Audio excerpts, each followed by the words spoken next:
Hi everybody, my name is Jess and today I'd like to talk to you about 5 of the most common phrasal verbs you'll be using in a B2 level. So the first phrasal verb that you should know is take up. So when we say take up, we mean to begin or to start something, typically a new hobby or a new job. So for instance, I could say I've recently taken up jogging, for an example. So another phrasal verb you should be familiar with is make up.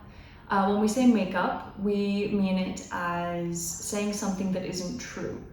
So, for instance, you could say, instead of reading a book to the children, I just made a story up instead.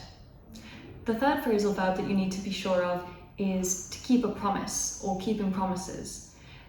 This means that you're just doing something that you've told someone you would do. You're making sure that you complete the promise that you've made.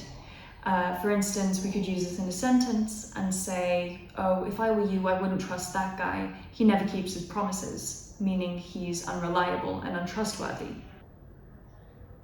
The next phrasal verb is to have a go or to have a go at something. This just means to make an attempt or to try to do something. So, for instance, you never know what you're capable of unless you have a go. So our fifth and final phrasal verb of the day is sum up. So when we say sum up, we mean to summarize the main ideas of a certain topic. So, for instance, one could say, to save time, I will sum up our ideas. So just briefly talk about the main concepts. So that is all I have for you today. I hope this little clip has been helpful, and I hope that we see more phrasal verbs and more comfortable use of phrasal verbs in our speaking and writing.